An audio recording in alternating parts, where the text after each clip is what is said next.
Saya sendiri tuh mengartikan toleransi di Indonesia itu sebetulnya sudah selesai. Tetapi kemudian situasi politiklah yang kemudian mengangkat lagi isu-isu toleransi. Ini ada upaya memang dari pemerintah masa lampau zaman Orde Baru di mana toleransi terhadap orang Tionghoa diganggu gugat gitu. Bahasa itu genealogy of power. Itu Artinya, mempunyai power yang sangat dahsyat. Jadi begitu bahasa itu digunakan itu ada ketakutan. Indonesia gelap. Bagi kita yang nggak punya kekuasaan nggak takut. Tidak boleh disalahkan. Saya kira kalau ada persoalan-persoalan di masyarakat, kalau seandainya saja misalnya lurah, camat mau turun ya menyelesaikan, itu langsung selesai di lapangan. Orang Tionghoa cukur rambut. Ya. Cukur rambut. Kalau dia cukur rambut artinya dia Muslim.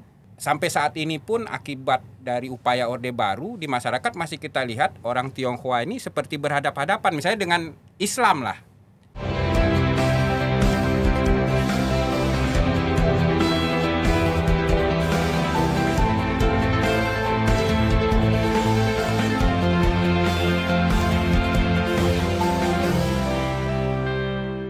welcome back to podcast Keadilan TV. Ya, Luar biasa.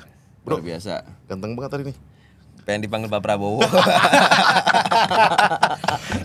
Pak Prabowo, ini mohon dipanggil. Minimal kita bajunya sama. Tema kali ini kita gagak sejuk dulu ya. Adem. Adem ya. Kita kan biasa kan. Keadilan TV biasa juga adem kok. Oh iya benar gue salah ya. Iya. Bagi yang Politik menerima adem ya? bagi yang menerima kritikan akan adem. Oh, oke. Kalau nggak menerima kritikan ya pasti bakal panas terus kan bawaannya kan. Nah buat penonton lagi jalankan ibadah puasa ya. Dulu mudah-mudahan semoga lancar amal ibadahnya.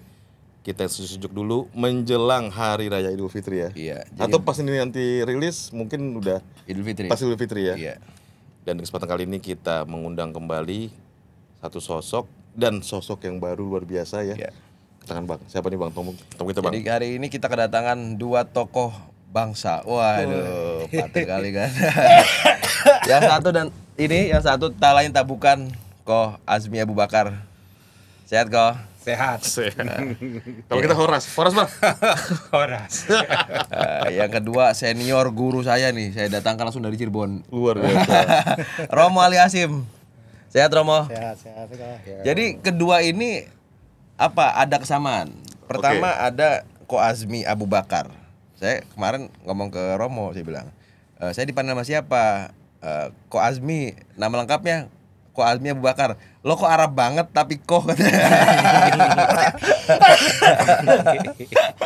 Yang kedua kan Ali Hasim ya, atau Kiai ini kan, dipanggilnya Romo. Wah, itu kenapa itu ya? Itu kenapa tuh kira-kira? Ada Romo dulu. Iya itu dia. Kan Romo itu kan yang sepanjang saya baca ya, itu bapak panggilan Jawa. Tapi identik dengan umat Katolik. Iya. Tapi kenapa Romo, cerita sedikit dong Romo? Bahasa itu nggak mengenal agama sebetulnya. Tapi bahasa itu adalah hasil daripada rahim ibu. Nah, termasuk Romo itu adalah bahasa Jawa, artinya bapak, Rama. Kemudian itu dipakai oleh agama lain, bukan berarti kemudian bahasa itu menjadi satu agama tertentu. Itu bagi saya. Langsung dikotak-kotakan gitu ya. Jangan, bahasa itu nggak punya agama. Itu. Iya. Nah, kenapa tadi saya tanya siapa konya namanya Koh Azmi? Nama panjangnya siapa tadi? Koh Azmi Abu Bakar. Koh Azmi Abu Bakar. Saya kaget. Kok Arab banget saya bilang. Wah, ini. Iya kok. Saya serius itu. Kalau misalnya Arif sedikit membaca saja, sebetulnya bukan hanya Koh, Baba. Ada Baba. Baba itu juga untuk orang Tionghoa atau tokoh yang ditokohkan Tionghoa itu Baba. Tapi sekarang udah jarang kata-kata Baba itu. Iya. Ling. Iya betul. Itu. Iya. Makanya saya kaget kok Azmi seharusnya Baba. Oh. Kalau Baba tuh di pesantren masih agak banyak ya, yang Romo ya. Tapi aslinya itu punya orang-orang Tionghoa, kita manggilnya Baba. Betul. Baru segmentasi datang migrasi dari Arab, dari Yaman, itu melegitimasi Baba itu punya Muslim. Padahal dulu manggil mereka itu orang Tionghoa itu ya Baba. Silakan ngobrol. Bisa nambahin, itu menarik. Betul sekali nih Romo. Iya.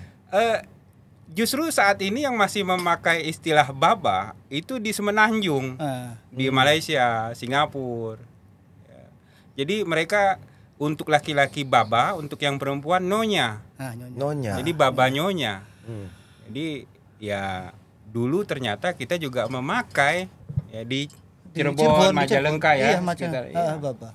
Jadi ini istilah yang sebetulnya mesti dihidupkan lagi. Betul. Iya, sebenarnya di pesantren banyak ini kok yang manggil bapaknya itu dengan sebutan baba ya. Bahkan orang-orang kampung juga baba. Tapi mereka nggak tahu bahwa itu ternyata berasal dari bahasa Tiongkok gitu atau bahasa Tionghoa gitu. Iya. Itu tuh misinya di situ tuh. Sebegitu dekatnya kita. Iya, Seharusnya. Nah kita agak sejuk ya Bang. Bang Hasbi sama Romo ya. Setuju ya? Ini langsung gas ini tadi. Enggak, ini karena AC-nya memang terlalu dingin. Jadi kalau panas pun jadi sebelum ini podcast Bang Arif tadi kita udah bicara ya panjang lebar ya sejaman terakhir di luar sana ya. Banyak banget yang kita mau bawa di podcast. Garis besarnya sih big picture-nya itu tentang ya peradaban toleransi. Berbagi sedikit itu tentang polusi pikiran, paradoks toleransi, mungkin juga keterbukaan kita dalam cara berpikir. Kita awali dengan sejauh mana sih Romo, ke Romo dulu ya, memahami soal toleransi ini kita di Indonesia. Karena ya sorry to say kayaknya agak-agak langka nih barang. Atau saya salah? Gimana soal toleransi ini di Indonesia menurut Romo? Izin kok, Mbah izin. Kalau Iya, Romo. saya sendiri tuh mengartikan toleransi di Indonesia itu sebetulnya sudah selesai. Tetapi kemudian politik lah, situasi politik lah yang kemudian mengangkat lagi isu-isu toleransi per 5 tahun. Per 5 tahun. Per 5 tahun. Contoh misalnya, pada saat kita berbicara selalu toleransi bukan hanya diucapkan, kita itu selesai dalam praktek. Contoh misalnya, bagaimana kemudian masyarakat Indonesia merayakan Natal itu sudah kemudian dikasih kebebasan. Perayaan Imlek sudah dikasih kebebasan. Itu kan. Jadi sudah selesai toleransi itu dalam tataran praktis. Tapi dalam tataran kemudian wacana dalam hal hukum mungkin belum selesai. Bagaimana kemudian teman-teman kita yang dia beribadah di rumahnya masih belum diizinkan. Iya. Ya kan? Iya. Itu kan. Banyak Nah, terjadi sekarang ini. bagaimana peran negara, apakah hadir dalam hal itu? Itu. Nah, tapi ke dalam toleransi sebagai manusia bangsa Indonesia itu sudah selesai. Tapi secara hukum legal standing bagi agama yang lain ada yang belum selesai. Itu. Bang Hasbi, langsung saya potong izin Iya, Romo. boleh. Setuju soal pendapat Romo ini atau seperti apa? ya Toleransi itu apa sih sebenarnya? kalau saya Bang Hasbi mungkin gitu loh. lebih melihat dari karena saya mendalami tentang Tionghoa ya. Jadi istilah toleransi ini saya pandang dari bagaimana Tionghoa dengan keindonesiaan kita. Saya melihat ini ada upaya memang dari pemerintah masa lampau zaman Orde Baru di mana toleransi terhadap orang Tionghoa diganggu gugat gitu dengan regulasi yang mereka keluarkan pada saat itu. Sehingga misalnya dalam prakteknya Islam dengan Tionghoa seperti berhadap-hadapan.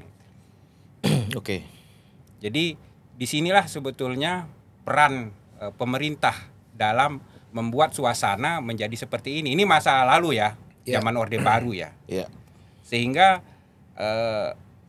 sebetulnya masyarakat tuh ngikut aturan gitu, dari atas. Memang ini rekayasa. Ya. Dan ini yang menjadi perhatian saya sebetulnya. Betul sekali Romo bilang toleransi sebetulnya sudah selesai nih. Tapi ada satu tingkat lebih daripada itu. Itulah yang namanya solidaritas. Jadi memang ada kerapuhan di sana. Belum terbentuk. Gitu ya. Sehingga sampai saat ini pun akibat dari upaya Orde Baru di masyarakat masih kita lihat orang Tionghoa ini seperti berhadap-hadapan. Misalnya dengan Islam lah. Dulu itu jangankan orang Tionghoa yang beragama Islam sendiri itu organisasinya tidak boleh memakai kata Tionghoa. Dulu ada Persatuan Islam Tionghoa Indonesia, PT.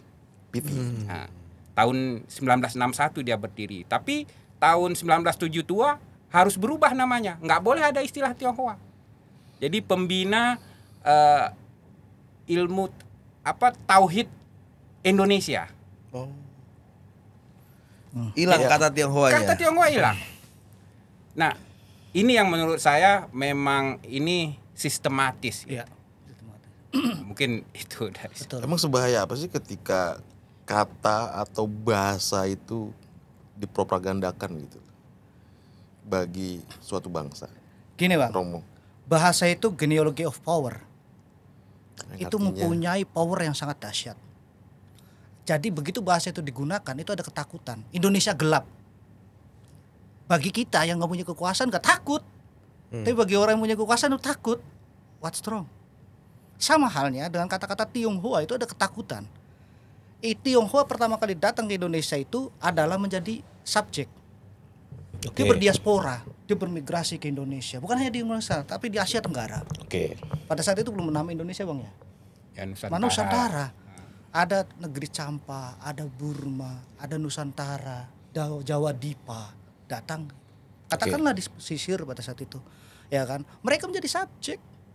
Dan mereka melebur pada masyarakat sekitar. Itu kan. Adapun kemudian mereka mempunyai ikatan batin dengan tanah kelahiran, ya iya. Tapi itu hanya suatu kenangan, itu hanya suatu cerita. Maka yang dibahasakan di situ adalah sebuah cerita di negeri jauh sana. Itu Tionghoa. Oke. Itu kan satu. Nah yang kedua, begitu Indonesia menjadi sebuah negara, mereka juga ikut berjuang mendirikan Republik Indonesia. Ada yang mempunyai kacang panjang, dia kasih kacang panjang. Ada yang mempunyai es batu, dia kasih es batu. Dia ikut berperang. Bahkan kemudian mereka juga ada yang gabung dalam Tentara Rakyat Indonesia misalnya. Saya agak lupa nama istilah-istilah siapa yang bergabung, tapi saya ada beberapa data juga dalam buku itu. Nah itu satu. Yang kedua, setelah menjadi subjek, Soekarno menjadi presiden. Maka kata Soekarno pada saat itu bikin 3 pilar. Satu, bikin sekolah Tionghoa berbahasa Tionghoa. Yang kedua, bikin organisasi orang Tionghoa. Yang ketiga, bikin bahasa orang Tionghoa. Makanya pada saat itu ada istilah orang Tionghoa cukur rambut. Ya. Oke. Cukur rambut. Kalau dia cukur rambut artinya dia Muslim. Secara simbolis rambut. Makanya Anthony Reid mengatakan rambut itu sebuah lambang siapa diri kita. Semakin panjang rambutnya artinya apa? Untuk bagi masyarakat saat itu, Bang. Gitu kan. Oke. Itu Anthony Reid. Lah, yang kedua, begitu Soekarno itu selesai, 3 pilar ini digulung habis. Di Orde Baru tuh Mas. Di Orde Baru. Nah makanya yang tadi abang katakan seperti itu, digulung habis 3 pilar ini oleh Orde Baru. Dengan cara apa? Satu, dengan cara struktural. Yang kedua, pakcakan secara kebudayaan, yaitu asimilasi. Namanya Liu misalnya, alias Sutanto misalnya. Contoh ya. Mungkin abang lebih paham lah tentang nama-nama itu, siapa saya kurang paham. Baik. Contoh aja itu.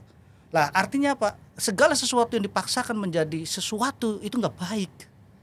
Harusnya by proses semuanya. Segala sesuatu yang dipaksakan ya. Iya. Instanisasi. Instanisasi itu nggak baik Bang. Itu. Lah dan orang-orang Tionghoa ini sebetulnya itu sudah melebur menjadi orang Indonesia. Itu Bang. Nah, izin Bang Rip juga. Kita kan berangkat dari toleransi tadi ya. Berlanjut ke paparan tadi. Kita balik lagi ke toleransi.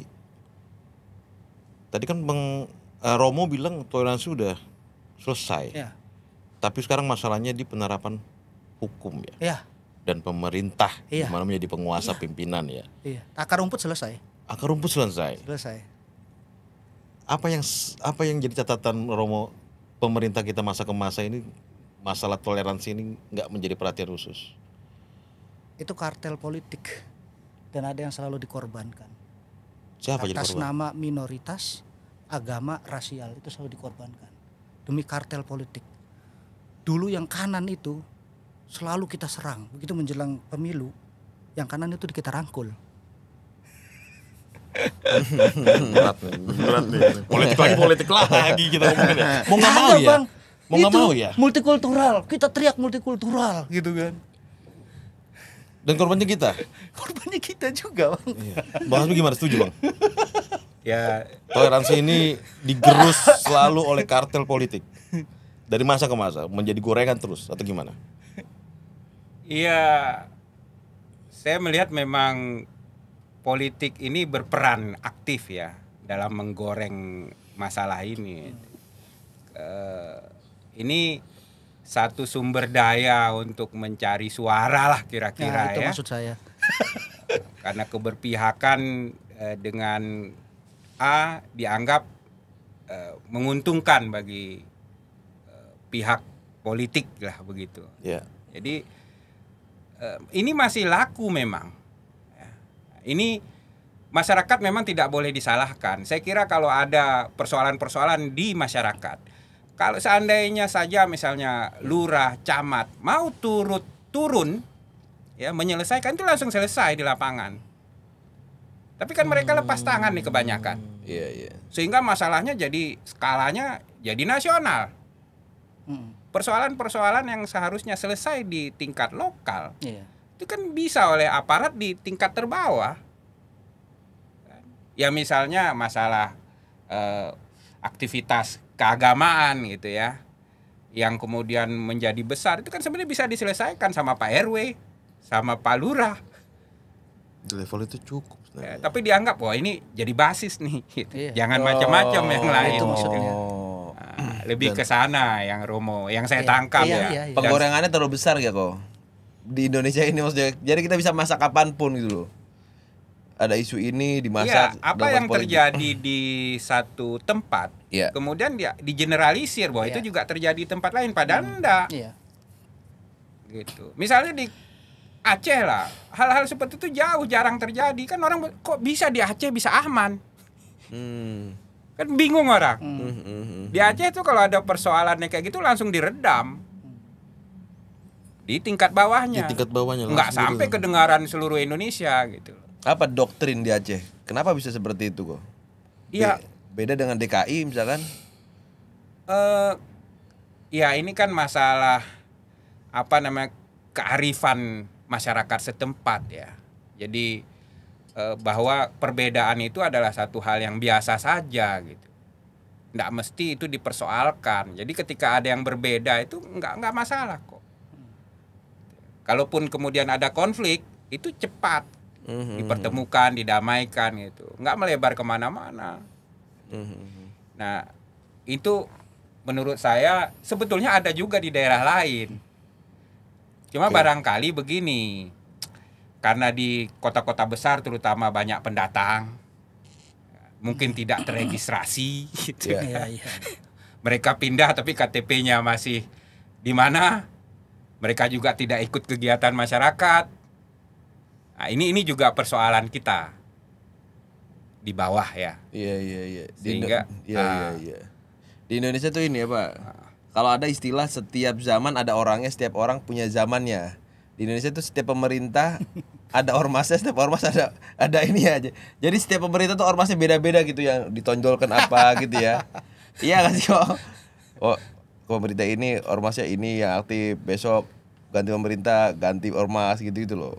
Itu yang akhirnya kan malah membentuk banyak ormas sehingga itu bisa dipakai kapanpun dalam konteks politik maksudku.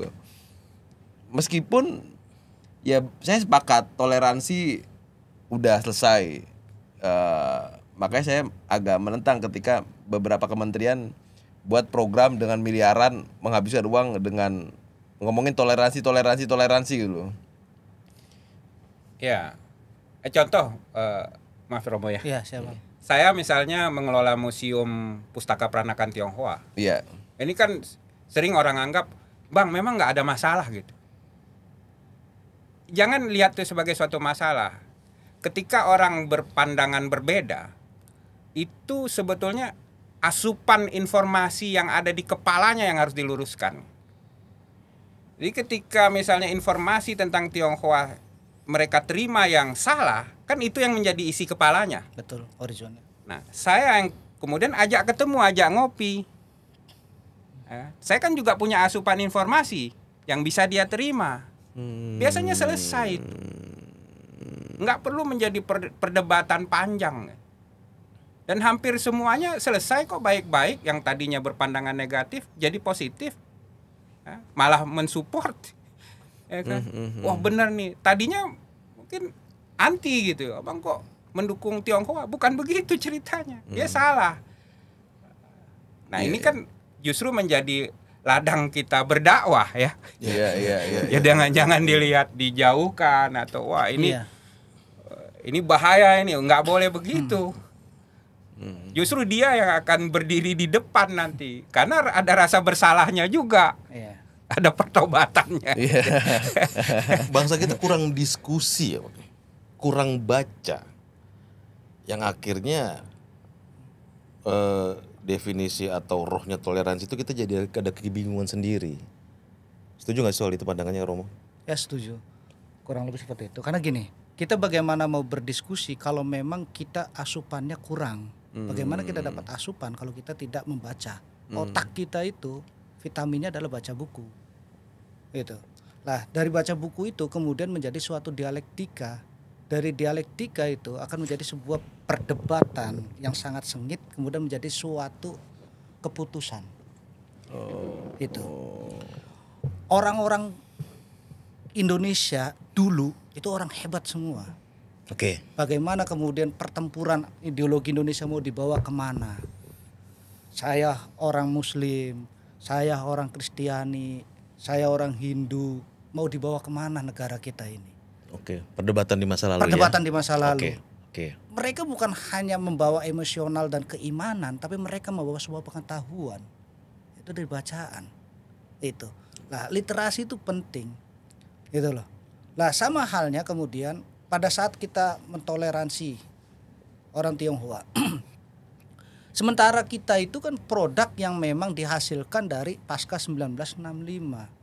Yang kemudian pada saat kita lahir tahun 80-an, kita tahu orang Tionghoa itu selalu negatif.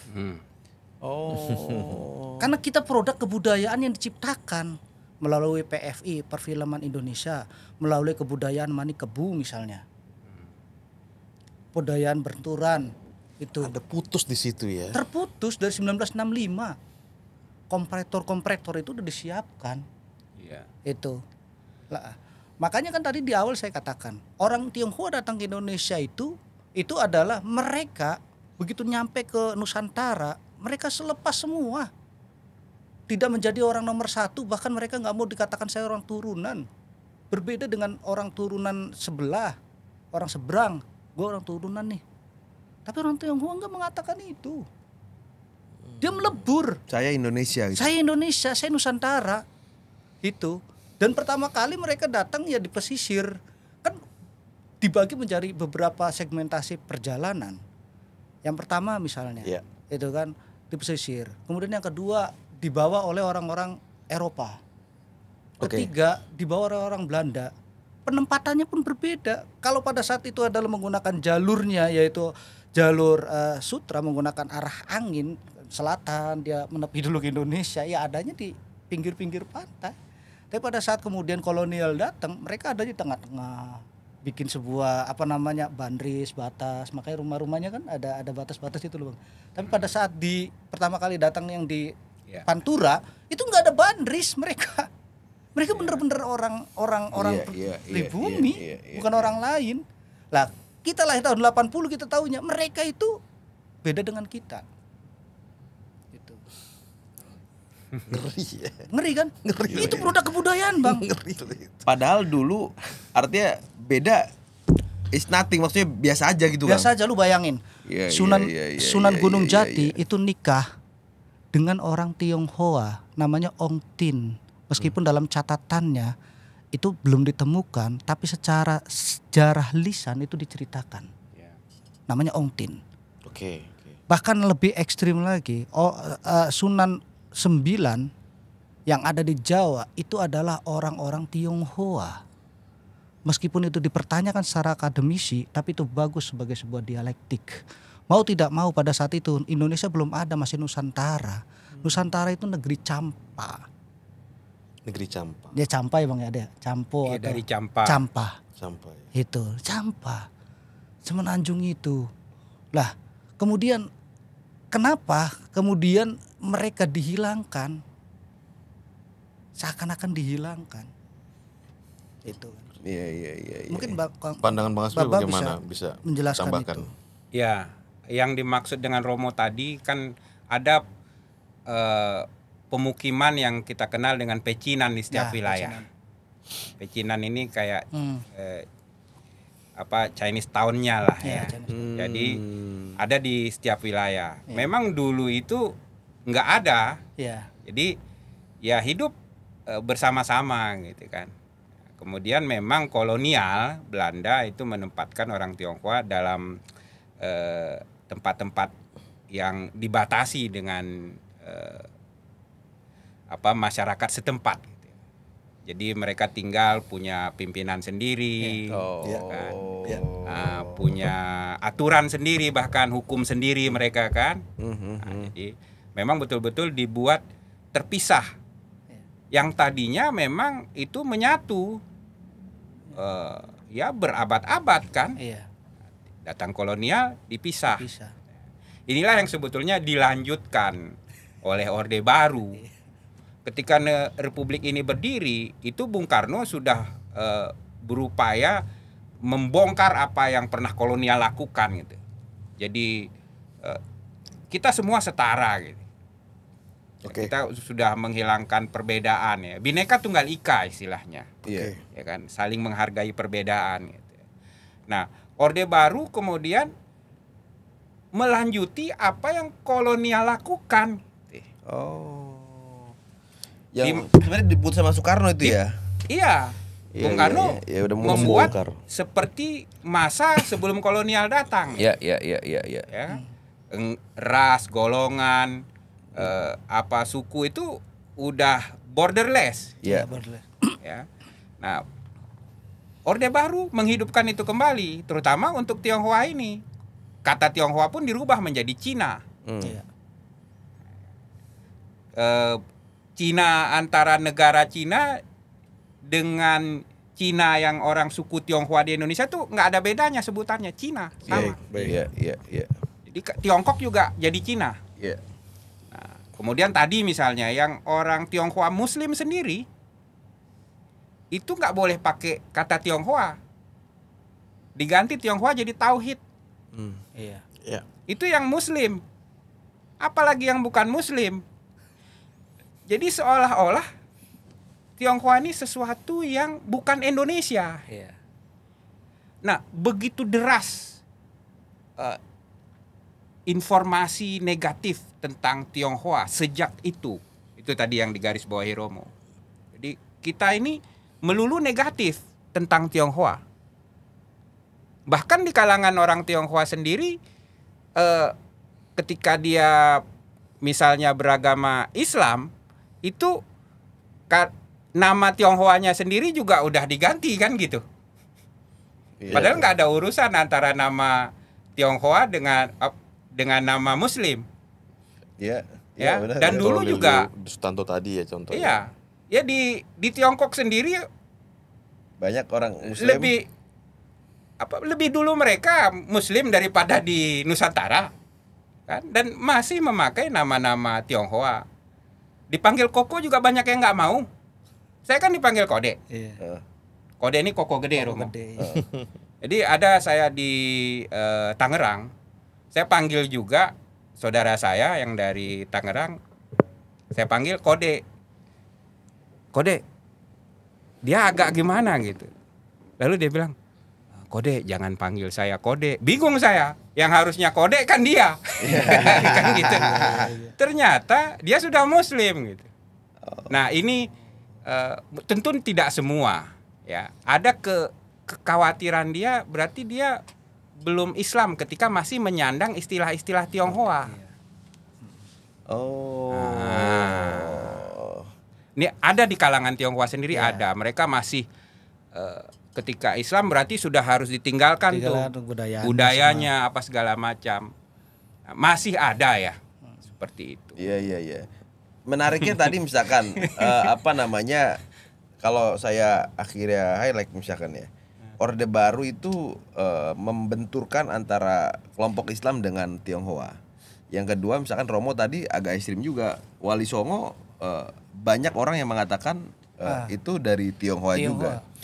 Sebenarnya bagaimana sih peranan Tionghoa atau bagaimana kedekatan antara kedua ini? Kalau misalkan kita ngeliat di pesantren itu kan deket banget, Kang.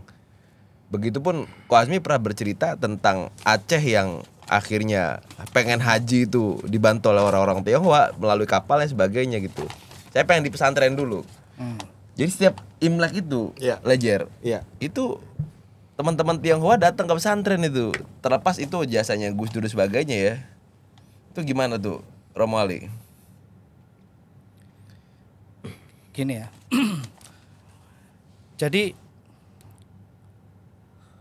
Tionghoa dan kita itu adalah saudara.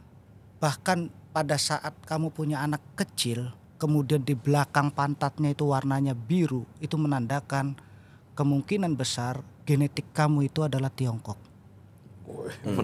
Iya, ada cerita di masyarakat tuh. Di cerita masyarakat itu oral. Itu dipercaya. Makanya kamu lihat nanti anak kamu kalau punya anak lagi, ininya pantatnya bokongnya dilihat kalau warna biru enggak? Ada warna biru. Muram gitu. Kalau ada biru tandanya- berarti Kublai Khan. Kubilai Khan. Iya. Benar, Bang. Genetik. Iya, Itu cerita oral masyarakat. Oke. berkembang. Oral, bukan secara akademik. iya, Bukan secara genealogis. Tapi oral masyarakat mengatakan itu. Iya. Sangat dekatnya. Yang kedua, dari segi rasa. Kalau kamu masih suka bakso, artinya kamu mengalir DNA Tionghoa.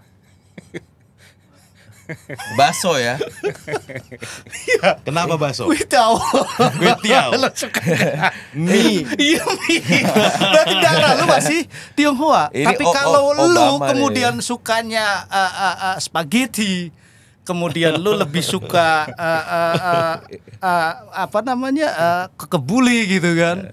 Ya, DNA lu ditanyain gitu loh. Ini kita Arab apa Belanda ya? Ini menarik. Ini menarik. Tapi menarik, memang menohok. rasa itu nggak pernah bohong. Orang Tionghoa itu ya bener gak sih kok? Ada benarnya. Nanti saya tambahin. Ini menarik. Orang jangan-jangan kita itu sebetulnya Tionghoa gitu loh. Karena Indo juga katanya Indochina gitu kan. Gitu kan. Tapi jangan sekali-sekali kemudian kita mengatakan lu peranakan. Namanya peranakan itu nggak enak, apalagi mengaku eksistensi gue peranakan A, peranakan B. Orang Tionghoa nggak mau peranakan itu. Wah, ini menarik nih. Beda dengan orang-orang lain. Gue peranakan ini, peranakan itu. Kenapa? Apa yang gak enak? Nah ini yang nanti Bapak bisa menjelaskan ini. Saya nggak bisa dalam masuk ranah itu. Saya hanya tahu tentang clue-clue yang perlu kita bahas gitu.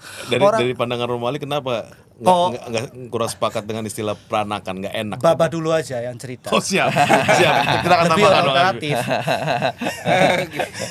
Kalau masalah Tionghoa nih, kita hanya akan berdebat seberapa Tionghoa kita. Nah itu. Artinya semua orang Tionghoa. Semua Tionghoa. Saya hampir Kita tiap hari hanya- makan bakso, Bang. Kita hanya berdebat seberapa Tionghoa kita. Ya. Bagaimana tidak? Tionghoa ini bukan hanya suku di Indonesia, tapi dia salah satu nenek moyang bangsa ini. Jadi beda nih, makomnya beda. Iya. Dan itu kita akui memang di pelajaran sejarah kita bahwa nenek moyang bangsa Indonesia salah satunya ya dari Yunan kan. Iya. Iya. Kan gitu. Iya. Memang diakui kok. Nah, kalau sudah ke makanan nih tadi, Mentang-mentang lagi puasa ya kan agak geluyuk-geluyuk juga. kelihatannya bercanda tapi serius. Ya, betul. Kalau dari segi makanan yang paling Tionghoa di Indonesia ini ya cuma orang Aceh juaranya. Oh iya betul. Pernah cerita makasih. Karena orang Aceh makan mie. Iya. Mie itu Aceh. makanan pokok. Ya. Jadi dia paling Tionghoa tuh. Ini serius. Bercanda tapi serius. Bercanda tapi serius. Artinya silahkan bagi suku lain untuk mengklaim dirinya lebih Tionghoa. Apa buktinya? Iya. Sehingga Aceh itu bahkan secara bercanda juga A-nya Arab, C-nya Cina, E-nya Eropa, H-nya India. Kalau nggak ada Cinanya jadi AE dia. AE. Kalau ada C kan Aceh, enak nyebutnya. Ini AE. Nah, setiap daerah sebetulnya juga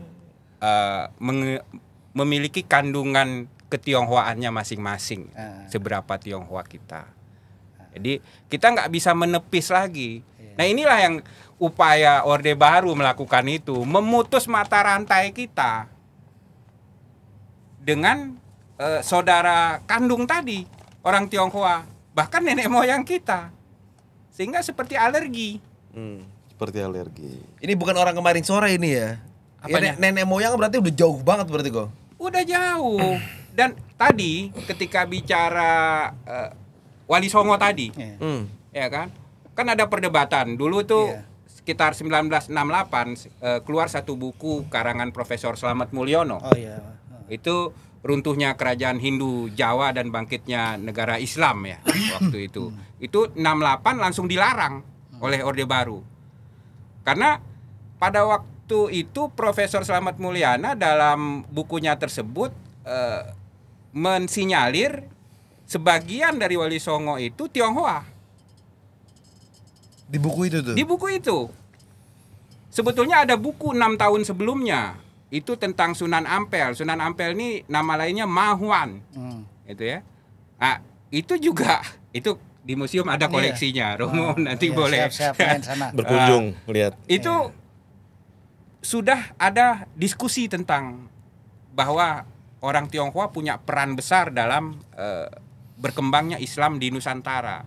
Nah, informasi ini diputus langsung seketika oleh Orde Baru waktu itu. Oleh Orde Baru. Saya nggak tahu bukunya apa masih dilarang sampai sekarang. Kayaknya belum ada pencabutan tuh oleh Kejaksaan Agung.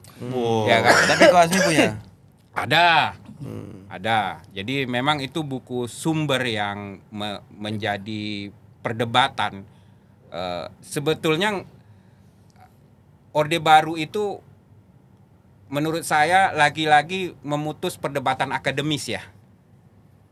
Tentang hubungan antara Tionghoa dengan Islam. Kalau saya percaya betul sebetulnya dengan berbagai informasi bahwa orang-orang Tionghoa memiliki peran besar dalam mengislamkan Nusantara. Jadi saya mazhabnya itu, Romo. Setuju saya. Mazhabnya itu. Setuju. Begitu. Jadi kalau ada namanya arus balik, itu ada arus Cina Islam Jawa. Itu.